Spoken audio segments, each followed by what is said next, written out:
Hello everyone, আসসালামু আলাইকুম। আমি মিরাজুল হাসান মুরসালিন, পড়াশোনা করছি BUTEX affiliated Barishal textile engineering কলেজে। সুপ্রিয় বন্ধুরা, তোমরা কেমন আছো? আশা করি ভালোই আছো।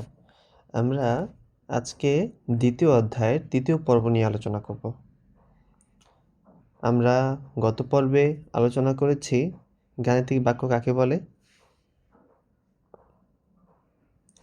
আমরা প্রথম পর্বে আলোচনা করেছি গাণিতিক বাক্য কাকে বলে, এর বৈশিষ্ট্য কি হতে পারে, এটার উদাহরণ দেখেছি আমরা। খোলা বাক্য কাকে বলে, তারপর আমরা গাণিতিক বাক্যকে দুই ভাগে ভাগ করা হয়। প্রথম ভাগে হচ্ছে সাধারণ বাক্য, যৌগিক বাক্য, আর দ্বিতীয় ভাগে হচ্ছে আমার খোলা বাক্য এবং বদ্ধ বাক্য। সে খোলা বাক্য কি, বদ্ধ বাক্য কি, আমরা সেইটাও শিখেছি। কেমন? ঠিক আছে, আজকে আমরা গাণিতিক বাক্য শুরু করব।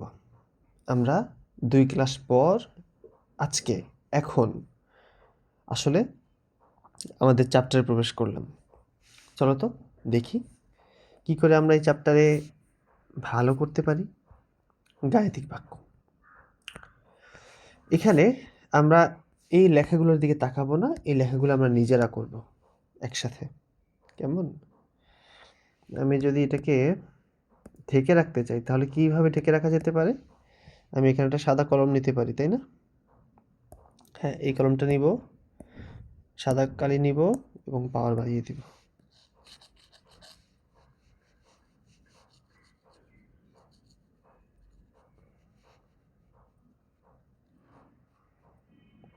ঠিক আছে,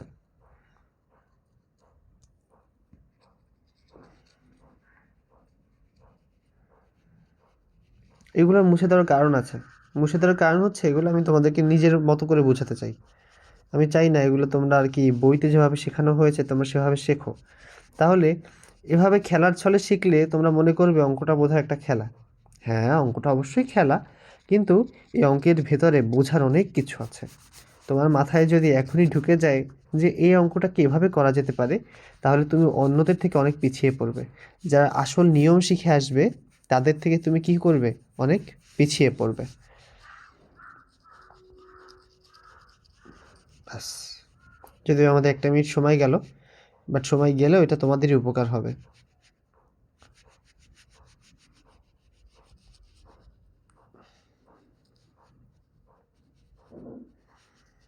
ঠিক আছে, চলো আমরা একবার প্রশ্নটা পড়ে ফেলি এই ফাঁকে। প্রশ্নটা কি বলেছে?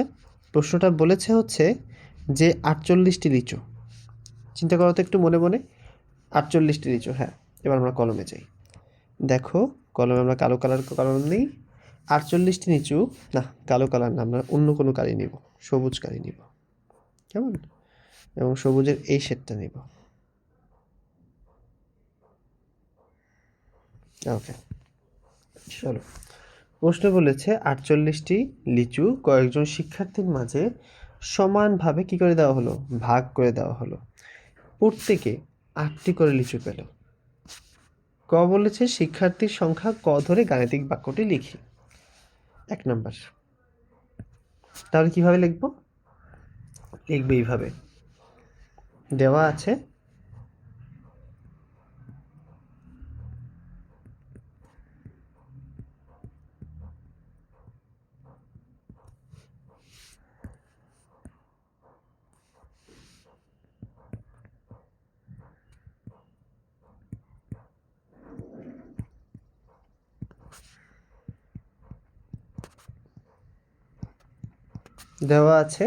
শিক্ষার্থীর সংখ্যা কত? শিক্ষার্থীর সংখ্যা কিন্তু কি দেওয়া নাই, তাইলে আমরা এই যে এটাই কি করব? পরে লিখব। আচ্ছা, তাহলে তো পুরোটা এলোমেলো হয়ে যাবে না? তাহলে আমরা আগের মতোই থাক। আচ্ছা, আমরা এখানে যদি মুছে ফেলি তাহলে তো সমস্যা। তাহলে পুরোটা মুছে যাবে। চলো আমরা, আচ্ছা সমস্যা নেই, এভাবেই লিখে ফেলি। দেওয়া আছে বা ধরি, আমরা এটাকে মুছে ধরি লিখি।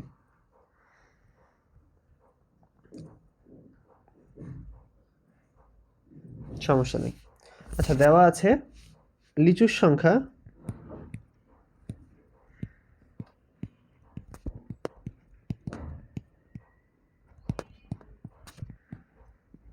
দুঃখিত, দেওয়া আছে লিচুর সংখ্যা কতটি? 48টি। দেওয়া আছে লিচুর সংখ্যা 48টি। ওকে, এরপর প্রত্যেকে লিচু পায়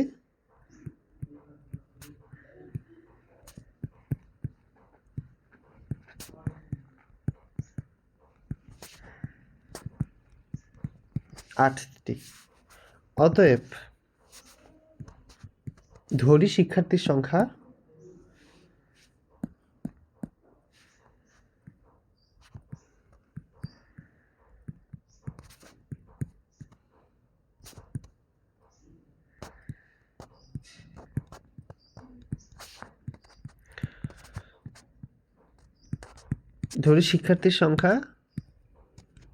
ক।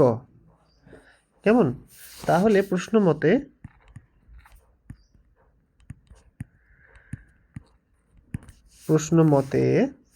এবার আমরা গাণিতিক বাক্যটি লিখব। প্রশ্ন মতে গাণিতিক বাক্যটি হবে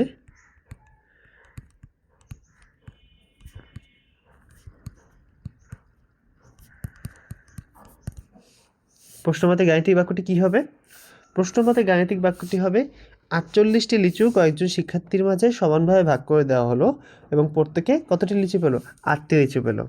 তাইলে এই 48টা লিচু সমানভাবে ভাগ করে দেওয়া হলো কজন শিক্ষার্থীর মধ্যে প্রত্যেকে কতটি লিচু পেল? 8টি লিচু পেল। এখন আমরা এটা ক্যালকুলেশন করব। কিভাবে ক্যালকুলেশন করব বলো তো? সমান সমান চিহ্নের এটাকে বলে বাম পক্ষ,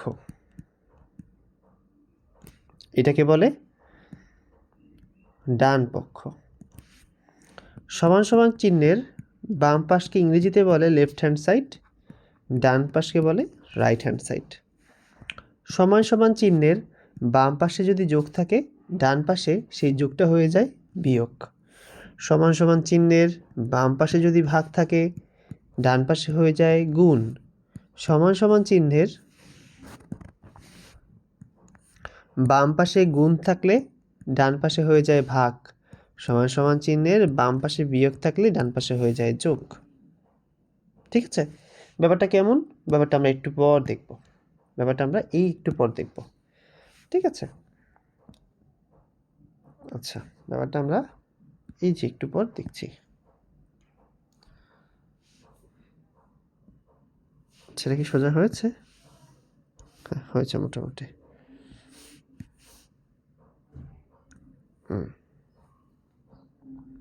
আচ্ছা, যাই হোক, ঠিক আছে, সমস্যা নেই, এরকমই থাকুক। এখন তাহলে আমরা এটা দেখব। আমরা এখানে লিখব বা 48 ভাগ ক ইকুয়াল টু 8 আছে। এখন আমরা কি বলেছিলাম? আমরা সবসময় আমাদের অজানা রাশিটা কি? ক। তাহলে এটা আমাদের কি রাশি? এই ক হচ্ছে আমাদের অজানা রাশি। আমরা অজানা রাশিকে বাম পাশে রাখার চেষ্টা করব, তাহলে আমাদের হিসাবে একটু সুবিধা হবে। তাহলে চলো আমরা অজানা রাশিকে বাম পাশে রাখি। ধরলাম এই পাশে কি আছে? চলো তো আমরা যদি এটাকে এভাবে করে লিখি, আবার ডান পাশেও নেওয়া যায়। একটু তোমাদের জন্য একটু কঠিন হতে পারে আজকের জিনিসটা, বাট তুমি টেনশন করো না, আমি তোমাকে একদম সহজভাবে বুঝিয়ে দেওয়ার চেষ্টা করব। ঠিক আছে? অর্থাৎ দেখো, আমরা যদি এটাকে কী করব, এই পাশে ভাগ আছে, ওই পাশে কী হয়ে যাবে? গুণ হয়ে যাবে, আমি বলছিলাম। তাহলে আমরা যদি এটাকে এভাবে লিখি 48 ইকুয়াল টু 8 গুণ ক, কোনো অসুবিধা আছে? নাই তো। তাইলে আমাদের বের করা লাগবে ক। তাইলে আমরা ক কেমনে বের করব? আমরা ক বের করব এইভাবে কইরা, এইখানে 8 যেহেতু গুণাকারে আছে, 8 এই পাশে কী হয়ে যাবে? ভাগ হয়ে যাবে। এইখানে 8 কী আকারে আছে? এইখানে 8 গুণ আকারে আছে। আমরা সমান সমান চিহ্নের বাম পাশে গেলে কি হবে? সেটা ভাগ হয়ে যাবে এবং আমরা তাহলে সেই ভাগটা দিয়ে ফেলি। কিভাবে দিব? 48 ভাগ 8 সমান সমান ক। কেমন? বা কি লিখতে পারি? 8 দিয়ে 48কে যদি ভাগ করো তাহলে কত হয় বলো তো? 8 অক্ষে 8, 8 দুগুণে 16, 3 আটা 24, 4 আটা 32, 5 আটা 40, 6 আটা 48। তাহলে এটা রেজাল্ট হয় 6, যেটা সমান সমান ক। কেমন? এখন তুমি আমারে বলতে পারো যে স্যার এইখানে ক ডান পাশে আসলো, আপনি একটু আগে না বললেন যে অজানা রাশিটাকে সবসময় বাম পাশে রাখতে। দেখো, তুমি যেভাবে অঙ্ক করো সেভাবেই হবে, কিন্তু কথা হচ্ছে যে আমার সমান সমান চিহ্নের বাম পাশেও যা, ডান পাশেও তা, এই জন্যই তো মাঝখানে সমান সমান চিহ্ন বসছে। তাহলে আমি যদি আমার ক্যালকুলেশন, আমার হিসাবের সুবিধার্থে আমি তাকে ডান পাশে রাখি, তাহলে সমস্যা কোথায়? তাহলে তেমন কোনো সমস্যা নেই। কেমন? এইটুকু আমি বুঝাতে পেরেছি আশা করি। আমরা এইটুকুকেই আবার করব, চলো তো কেমনে করব? ও আচ্ছা, এখান তো একটা সমস্যা আছে, আমি তো এটাকে বুঝতে পারছি, এটাকে সরান যাবে না।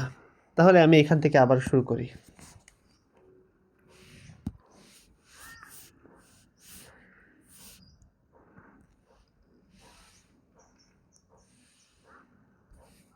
ওকে, আমি এইটুকের মধ্যে একটা অঙ্ক করব আবার। এই অঙ্কটাকেই আমরা অন্য কোনোভাবে চিন্তা করতে পারি কিনা, যাতে আমাদের ক্যালকুলেশন সুবিধা হয়। 48টি লিচু কয়েকজন শিক্ষার্থীর মাঝে সমানভাবে ভাগ করে দেওয়া হলো, যাতে প্রত্যেকে 8টি করে লিচু পায়। তাহলে আমরা এইভাবে করে বলতে পারি যে আমরা প্রত্যেকে বলতে কি শিক্ষার্থীর সংখ্যা জানি? জানি না, কিন্তু আমরা এইটা জানি যে তারা 8টি করে লিচু পায়। তাহলে প্রশ্ন মতে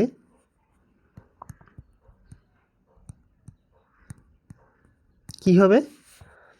8টি করে লিচু পায় প্রত্যেকে, মোট লিচু 8টি করে যদি প্রত্যেকে লিচু পায় তাহলে মোট লিচু কয়টা? 48টা। বাস, আমাদের অঙ্ক শেষ। কেমনে? আমরা বাম পাশে ক রাখলাম, যেহেতু সে গুণাকারে আছে, আর 8 আছে এই পাশে বাম পাশে গুণাকারে, ডান পাশে গেলে সে কি হয়ে যাবে? ভাগ আকারে হয়ে যাবে। 48 ভাগ 8, তাহলে কি হবে? তাহলে আমরা যদি এটাকে ভাগ করি, আচ্ছা তোমরা বোধহয় এই ভাগটা বোঝো না, তোমাদের জন্য ভাগটা মুছে দিচ্ছি। ওহো, সর্বনাশ। যে 48 ভাগ 8, তাহলে বা কি হবে? বা ক ইকুয়াল টু 6 আটা 48। তোমরা 8 ঘরের নামটা জানো তো? 8 অক্ষে 8, 8 দুগুণে 16, 3 আটা 24, 4 আটা 32, 5 আটা 40, 6 আটা 48। ঠিক আছে? এইভাবে নামতা করে করে এইভাবে করে আসতে পারো। তাহলে আমরা দুইটাই শিখলাম। প্রশ্নে যেভাবে বলছে তুমি যেন প্রশ্নের মতো অঙ্ক সাজিয়ে ভয় না পাও, এই জন্য আমরা প্রথম নিয়মে অঙ্কটা করলাম। ঠিক আছে? প্রশ্নের নিয়মে সাজালেই যেন ভয় না পাও, এই জন্য আমরা প্রথম নিয়মে অঙ্কটা করলাম। তারপর আমরা আমাদের সুবিধা হয় এরকম একটা নিয়মে চিন্তা করলাম, চিন্তা করে তারপর অঙ্কটা করলাম। কেমন? আশা করি অনেক সুন্দরভাবে বুঝতে পেরেছো। যাই হোক, প্রথম প্রথম কয়েকটা অঙ্ক আমাদের একটু সময় লাগবে, যাতে তোমরা বুঝতে পারো, তোমাদেরকে মন খুলে বুঝতে পারি। দেখো, শর্ট ভিডিও তো সবাই বানায়, লং ভিডিও কয়জন বা বানায়? আমরা চেষ্টা করব ভিডিওটাকে বিস্তারিত, একদম লং না একদম শর্টও না, রাখার চেষ্টা করব। এবার অজানা রাশিকে ক ধরে বাক্যগুলো প্রকাশ করি। অজানা রাশিকে ক ধরে বাক্যগুলো প্রকাশ করি। অজানা রাশি ধরতে হবে আমাদের ক। আমরা এখানে একটা পৃষ্ঠা নেব।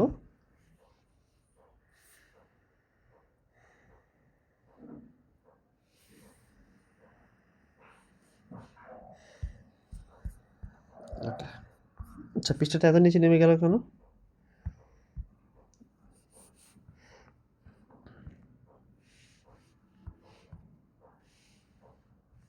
এবার ঠিক আছে, এই হচ্ছে আমাদের পৃষ্ঠা। আচ্ছা, আমরা 1 নম্বর অঙ্কটাকে নিয়ে আসার চেষ্টা করবো এখানে, দেখি পারা যায় কিনা। পারাটা একটু টাফ হবে, যাক আমরা এখান থেকেই করার চেষ্টা করি। কেমন? 1 নম্বর অঙ্ক, আমরা চাইলে এটাকে মুছেও দিতে পারি। আচ্ছা, আমরা পরবর্তী অঙ্কে এভাবে করে বোঝার চেষ্টা করব যেটাকে মুছে মুছে করা যায় কিনা। কেমন? আচ্ছা, এখন যেহেতু আমি এই ব্যাপারে বিশেষ দক্ষ না, অভিজ্ঞ না, তাই থাক, যেহেতু রেকর্ড চলছে। আচ্ছা, 1 নম্বরে আমাদেরকে বলেছে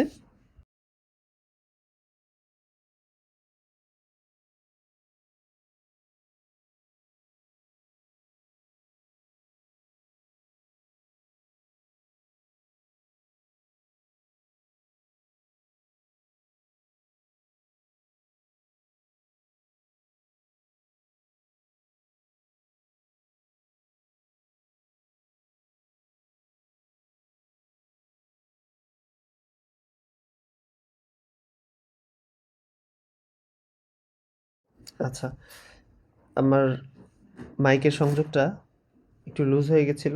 যাই হোক, আমরা আবার ফিরে এলাম। আচ্ছা, ক নাম্বার? ১ নাম্বারে আমাদেরকে বলেছে, কি বলেছে ১ নাম্বারে? আমরা যদি একটু দেখি ১ নাম্বারে আমাদের বলতে চেয়েছে যে কথাটা, সে কথাটা হচ্ছে যে অজানা রাশিকে ক ধরে। তাহলে প্রথমেই ধরি, আমরা কিন্তু এখানে অবশ্যই ১ নাম্বার সমাধান লিখে নিব।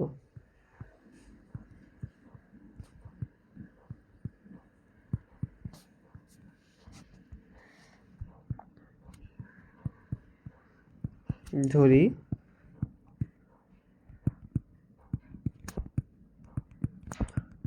অজানা রাশি সমান সমান ক। কেমন? তারপর বলেছে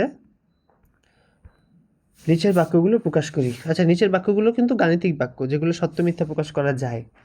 তাহলে ৩৫-এর সাথে কত যোগ করলে যোগফল ৫২ হয়? প্রশ্নটা বলেছে ৩৫-এর সাথে প্রশ্ন মতে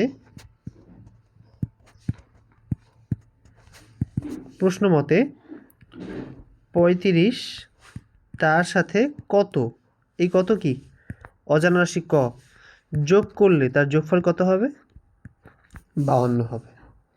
বলো তো, তোমরা একটু চিন্তা করো, ৩৫-এর সাথে কত যোগ করলে যোগফল ৫২ হবে? আমরা চিন্তা করি। তাহলে আমরা দেখব, বা এটাকে আমরা, এইটা হচ্ছে আমাদের গাণিতিক বাক্য, এই পুরোটা হচ্ছে কি আমাদের গাণিতিক বাক্য। এবার আমরা এটাকে গাণিতিক নিয়মে সমাধান করব। তাহলে আমি আগেই বলেছিলাম ককে আমরা বাম পাশে রাখবো, আর এই পাশে আছে ৫২, আর এই পাশে তুমি এটা কথা মনে রাখবা, যার সামনে কেউ নেই তার সামনে কি আছে? প্লাস আছে। যার সামনে কেউ নেই তার সামনে কি আছে? তার সামনে প্লাস আছে। যার সামনে কেউ নেই, দুঃখিত, যার সামনে কেউ নয় তার সামনে কি আছে? তার সামনে প্লাস আছে। কেমন? তাইলে বলো তো, এই ৫২ এই পাশে যদি ৩৫ প্লাস থাকে, ওই পাশে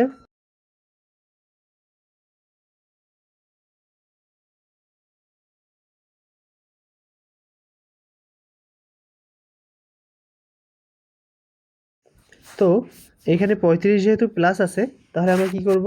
আমরা এই পাশে মাইনাস বিয়োগ করে দেব। সমান সমান চিহ্নের, আমরা শিখেছিলাম সমান সমান চিহ্নের বাম পাশে যদি প্লাস থাকে, ডান পাশে সেই প্লাসটা কি হয়ে যায়? গিয়ে মাইনাস হয়ে যায়। আবার শিখেছিলাম সমান সমান চিহ্নের বাম পাশে যদি ভাগ থাকে, ডান পাশে গিয়ে সে গুণ হয়ে যায়। বাম পাশে যদি গুণ থাকে ভাগ হয়ে যায়, ডান পাশে যদি, বাম পাশে যদি বিয়োগ থাকে ওই পাশে গিয়ে যোগ হয়ে যায়। কেমন? তো এখানে যেহেতু প্লাস আছে, তাহলে এখানে কি হয়ে যাবে? সেটা মাইনাস হয়ে যাবে। বা ক সমান সমান, এখন আমরা ৫২ থেকে ৩৫ বিয়োগ করতে পারি? অবশ্যই পারি, আশা করি। ৫, ৫ থেকে ৫, ৬, ৭, ৮, ৯, ১০, ১১, ১২, এখানে হয় ৭, হাতে আমার ১, ৩ আর ১ ৪, ৪ আর ৫ ১, ১৭। কেমন? ১৭। তাহলে এখানে উত্তর কি হবে? অতএব অজানা রাশিটি হবে ১৭। অতএব অজানা রাশি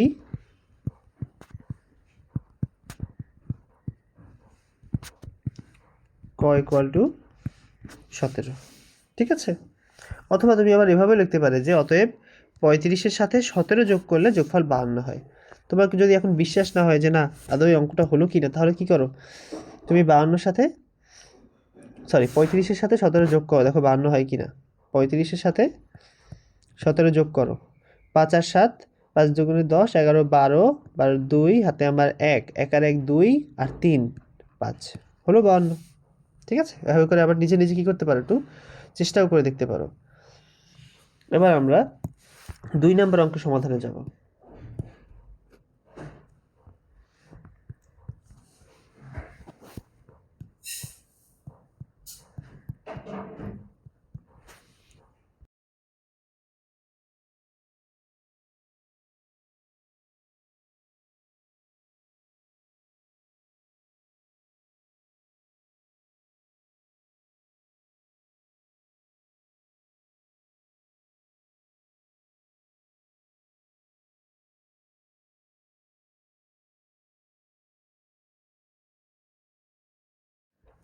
আচ্ছা, ২ নম্বর অঙ্কে আমাদেরকে বলেছে অজানা রাশিকে ক ধরে, আচ্ছা সরি, এই যে এইটা 2 নম্বর আমাদের।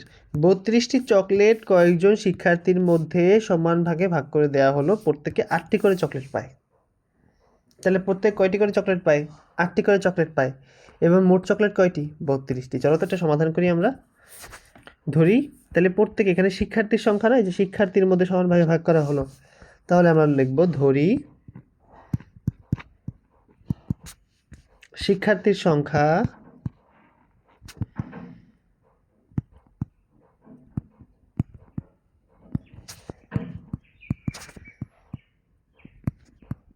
কত বলো তো? ক। ওকে, প্রশ্ন মতে প্রত্যেকটি শিক্ষার্থী কয়টা করে চকলেট পায় বলো তো আমাকে? 8টি করে চকলেট পায়। তাহলে 8 গুণ প্রত্যেকটা শিক্ষার্থী, এরকম করে মোট কয়টা চকলেট ছিল সেখানে? সেখানে মোট 32টা চকলেট ছিল। তাহলে 8 গুণ ক ইকুয়াল টু 32। তাহলে বলো তো, আমরা বলেছিলাম অজানা রাশি ক, অজানা রাশি এক্স, যাই অজানা রাশি থাকবে তাকে আমরা চেষ্টা করব বাম পাশে রাখার। তাহলে ককে আমরা বাম পাশে রাখলাম। এখন কি হবে? 32। এবং আমরা বলেছিলাম যে অজানা রাশির সাথে যদি কোনো জিনিস গুণ আকারে থাকে তাহলে ওপাশে সেটা কি হয়ে যাবে? ভাগ আকার হয়ে যাবে। ভাগ 8। তাহলে বা ক কি হবে? তাহলে 8 অক্ষে 8, 8 অক্ষে 8, 8 দুগুণে 16, 3 8-এ 24, 4 8-এ 32, এই যে আমাদের 4। তাহলে তাহলে এই 8 দিয়ে যদি তুমি 32কে ভাগ করো তাহলে কি 4 8-এ 32 ভাগশেষ 0। তাহলে এখানে রেজাল্ট কত হবে? 4 হবে। কয়ের মান কত হবে? কয়ের মান 4 হবে। অতএব বলা যায় শিক্ষার্থীর সংখ্যা, ওই যেটাকে আমরা এখানে পাইছিলাম,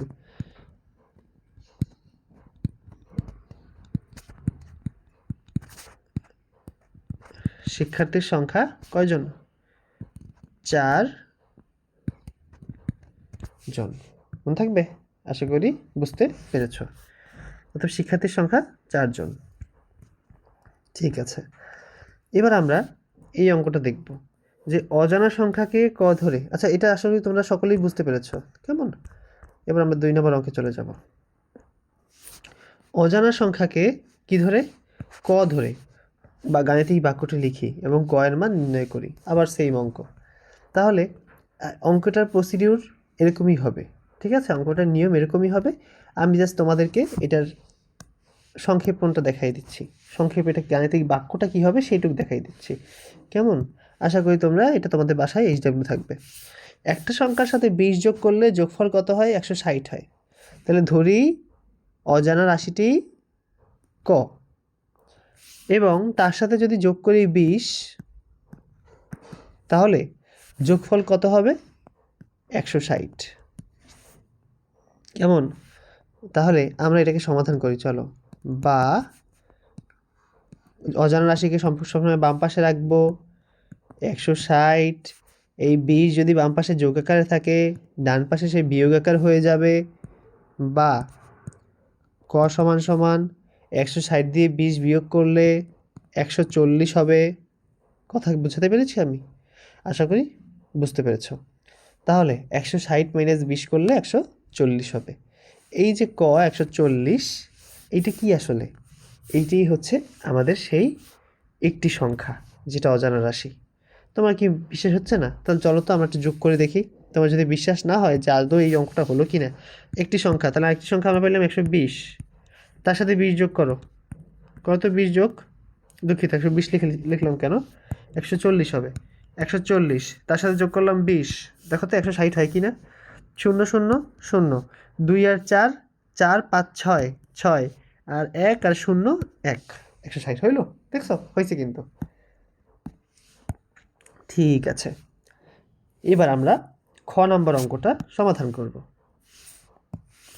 বা 2 নম্বর অঙ্কটা সমাধান করব। একটা সংখ্যাকে 7 দ্বারা ভাগ করলে তার ভাগফল এবং ভাগশেষ কত হয়? 4 হয়। তোমরা কি কেউ মনে আছে ভাজ্য সমান সমান কি বলো তো? হ্যাঁ, মনে আছে? দেখি তো কার কার মনে আছে, আমরা একটু বোঝার চেষ্টা করি।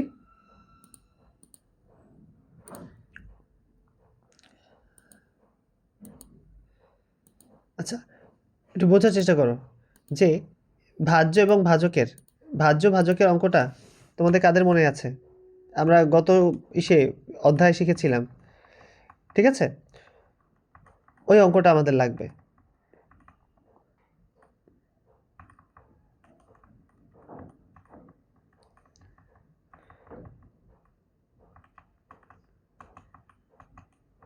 আচ্ছা, আমাদের কি এটা মনে আছে কিনা যে ভাজ্য ইকুয়াল টু কি? ভাজক ইন্টু ভাগফল প্লাস, আচ্ছা আমি একটু বেশি কর্নার লিখে ফেলেছি, প্লাস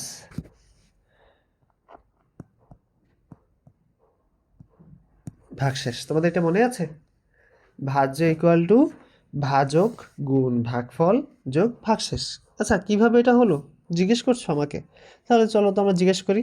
আমরা 36কে ভাগ করি কি দিয়া? 7 দিয়া। আচ্ছা বলো তো, 7 দিয়া 36 কয়বার বিভাজ্য হয়? 7 তক্ষে 7, 7 দুগুণে 14, 3 সাতা 21, 4 সাতা 28, 5 সাতা 35, 6 সাতা 42। অর্থাৎ 36 ক্রস করে গেল, তাহলে 5 সাতা 35 হবে, 6 সাতা হবে না। এই 5 সাতা 35 থাকলো কি? থাকলো হচ্ছে ভাগশেষ। 35 দিয়ে 36 বিয়োগ করলে থাকে 1। এখন তাহলে চিন্তা করো, এই যে আমরা যাকে কি করলাম, ভাগ করলাম, এটা হচ্ছে আমাদের ভাগফল, এইটা হলো আমাদের ভাগশেষ। আর আমরা যাকে দ্বারা ভাগ করলাম সে কি? যাকে দ্বারা ভাগ করলাম সে কি? সে হলো ভাজক। যাকে ভাগ করলাম সে কি? সে হলো ভাজ্য। তাহলে এই ভাজ্যটা কেমনে পাওয়া যায় চলো তো? ভাজক গুণ ভাগফল। তাহলে ভাজককে এখানে ভাজককে এখানে 7, ভাগফলকে এখানে 5, আর ভাগশেষ কত এখানে 1। তাহলে 5 সাতা 35 যোগ 1 সমান সমান 36 পাওয়া গেল। সেই 36 এখানে পাওয়া কিন্তু গেল। কেমন? তাহলে আশা করি তোমরা এই সূত্রটা মনে রেখেছিলে। চলো এবার আমরা সামনের অঙ্কটা করি। একটি সংখ্যাকে 7 দ্বারা ভাগ করলে, তাহলে ধরলাম সংখ্যাটি ক। এই ক সংখ্যাটিকে যদি 7 দ্বারা ধরি, অজানা রাশিটি ক প্রশ্ন মতে, তারপর আমরা লিখব ক ভাগ, এগুলো কিন্তু তোমাদের HW, আমি জাস্ট করে দিচ্ছি, জাস্ট মানে এটা দেখিয়ে দিচ্ছি, তোমরা খাতায় সবাই অঙ্কটা করবে। ক ভাগ এবং নোট করবে, যে আমি যে সুন্দর করে নোট করেছি এভাবে করে তোমরা আবার নোট করবে। আর আমরা ডান পাশে যা লিখবো এগুলো তোমাদের খাতায় লেখার দরকার নেই, এগুলো আমি তোমাদেরকে বোঝানোর জন্য, ঠিক আছে? এই যে, ঠিক আছে, এইগুলো কিন্তু নোট করবে, অবশ্যই নোট করবে। নোট না করলে কিন্তু কিচ্ছু মাথায় থাকবে না, কারণ তোমাদেরকে বারবার পড়তে হবে, সামনে বৃত্তি পরীক্ষা আছে না। তাহলে একটি সংখ্যাকে ধরলাম ক, তাকে ভাগ করলাম 7 দ্বারা, এবং তার কি হলো? তার ভাগফল হলো 5, এবং তার ভাগশেষ কত হলো? তার ভাগশেষ হলো 4। এভাবে করে লেখা যায়, তাকে কমা দিয়ে। তার ভাগশেষ কত হলো? তার ভাগশেষ হলো 4। এখন বলো তো, এই হইলো আমার ভাজ্য, এই হইলো আমার ভাজক, এই হইলো আমার ভাগফল, আর এই হইলো আমার ভাগশেষ। এখন এটাকে কি লিখতে পারি প্রশ্ন মতে? কি লিখতে পারি? ক ইকুয়াল টু, এখানে ভাজক কি আকার আছে, সরি এই যে ভাজক কি আকার আছে? ভাগ আকারে আছে। ওই পাশে গেলে সে কি হয়ে যাবে? গুণ আকার হয়ে যাবে। তাহলে ভাগফল কত? ভাগফল হচ্ছে 5 গুণ হলো 7, তারপর কি হবে? তারপর তার সাথে যোগ হবে ভাগশেষ 5। এখন দেখো 5 7 35, তারপর কি হবে? ও আচ্ছা, ভাগশেষ সরি দুঃখিত, ভাগশেষ হচ্ছে 4, ভাগশেষ 4। এখন দেখো তাহলে কি হবে? 5 7 35 প্লাস 4, সংখ্যাটা হবে 39। তোমাদের কি বিশ্বাস হচ্ছে না যে 39 আদৌ হবে কি না?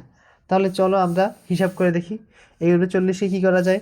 চলো 39কে ভাগ দিয়ে দেখি। 3 9 39 ভাগ দিলাম 7 দ্বারা, 5 সাতা 35, 35 দিয়ে 39 বিয়োগ করলাম, ভাগশেষ থাকলো 4, হয়ে গেল। ঠিক আছে। আচ্ছা, এই অঙ্কটা তোমাদের একটু কঠিন লাগতে পারে, তাও আমি একটু করে দিচ্ছি। 2 নম্বর অঙ্কটা দেওয়া আছে, কোথায় গেল? হ্যাঁ, দেওয়া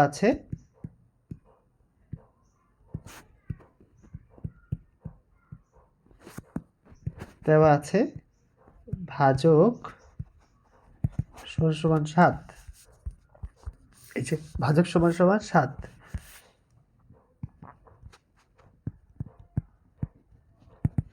ভাগফল সমান আচ্ছা দুঃখিত, আমার ভাগফল সমান হচ্ছে 5, আর ভাগশেষ সমান হচ্ছে 4। অজানা রাশি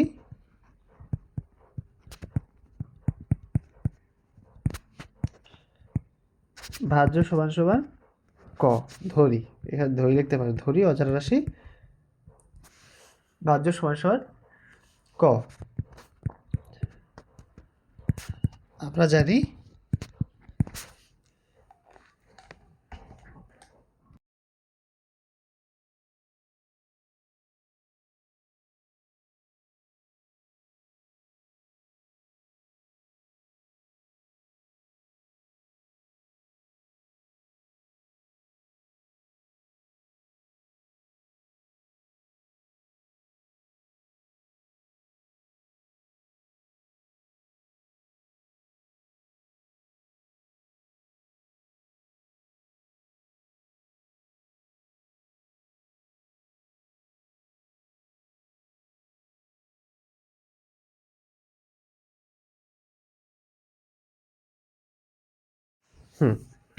আমরা জানি ভাজ্য সমান ভাজক গুণ ভাগফল যোগ ভাগশেষ। তাহলে ভাজক কত? 7। ভাগফল কত? 5। ভাগশেষ কত? 4। তাহলে 5 সাতা 35 প্লাস 4 39। কেমন? অতএব আমরা এই যে অঙ্কটা পড়েছিলাম, একটি সংখ্যাকে 7 দেওয়া, অর্থাৎ অজানা সংখ্যাটি হবে কত? 39।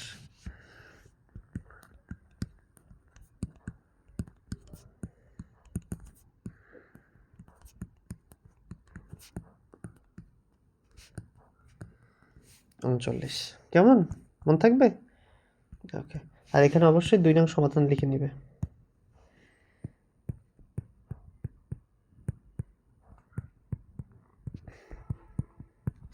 ঠিক আছে, আশা করি অনেক সুন্দর করে বুঝতে পেরেছো। তারপর আমরা আজকে যতটুকু পড়লাম তা হচ্ছে গাণিতিক বাক্য।